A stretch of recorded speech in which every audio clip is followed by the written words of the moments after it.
Hello. Hi. My name is Aaron Gowan, and I'm here to tell you about this show that you're listening to, A Million Little Gods. A Million Little Gods has been around for... I'm just going to keep saying A Million Little Gods until it gets stuck in your synapses.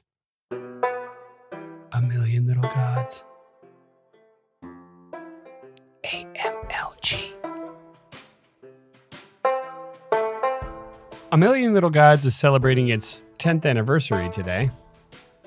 You might be saying to yourself, gosh, that's a long time for a podcast to be around and for him to be still previewing it. And you're right. But this isn't a relaunch because, well, I just take a longer view in terms of breaks between seasons. Back in 2015, I was like Kermit the Frog after an accidental overdose of gamma radiation alters his body chemistry, and then he throws a tantrum when the Muppet Show gets out of hand.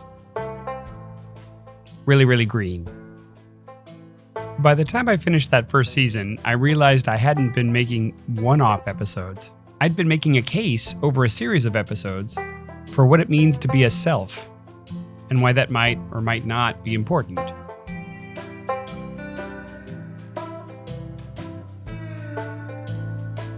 So I retroactively named the first season Book 1, What is a Self? Then I got a new job at the University of Hamburg as a tenured lecturer in English language practice and applied linguistics.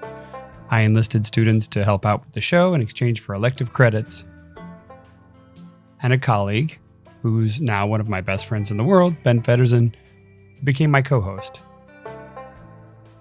Together between 2018 and 2019, we conducted scores of interviews with journalists, scientists, philosophers, and other podcasters. And stylistically, we pushed as far as we could to figure out what a podcast could be. The result was a gonzo academic mix of 9 audio essays / radio plays, ostensibly about the scientific third rail of racial categories, but really about much bigger questions. We called it Book 2, Race. Is that a thing? Volume 1. Then in 2020, we produced a coda, 3 last episodes, Book 2, Volume 2. Episode 10 of Book 2 is still my favorite episode of our show that we've released so far.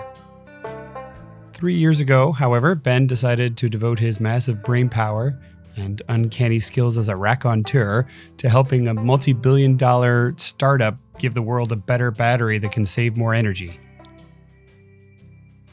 Sad for the show, good for the planet, but you'll still be hearing from Ben on occasion.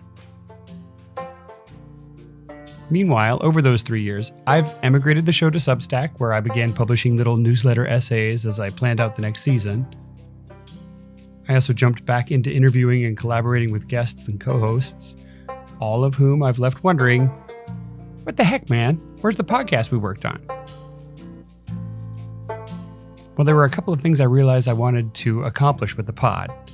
The focus in the first 2 seasons, the first 2 books, was philosophy and culture studies, and that's not going to change. But linguistics has always been a subterranean facet of the show, and that's my trade. That's my jam. So I've brought the linguistics communication more to the fore, and beyond that, at the risk of sounding pompous, I have literary and artistic ambitions for the podcast. By the way, if you're saying to yourself, speed it up, man, stop taking such long pauses. No. Stop mainlining TikToks and doom scrolling your way through the trenches of your own inner demons. I'm making art. Art has its own rhythms, man. I want to see what you can do with language in this medium, and music, and sound design.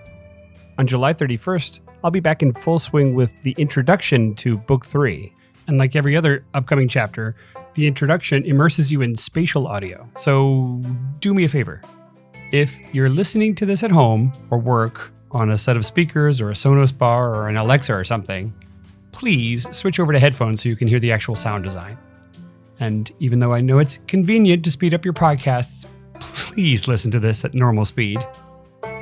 And if you use a smart speed controller to shorten the silences, you are a monster, and I hope you get a painful hangnail on your big toe. One last thing, and this is important, if you're listening to this in a car with Dolby Atmos or surround sound or even just With stereo and decent speakers, the audio you will hear mimics three-dimensional sound, and it can cause spatial confusion, and possibly an accident, so turn it off and listen to it later. And when you do listen to it, use headphones. Okay, that's it. I might have a couple of surprises for you before you listen to the introduction. With headphones.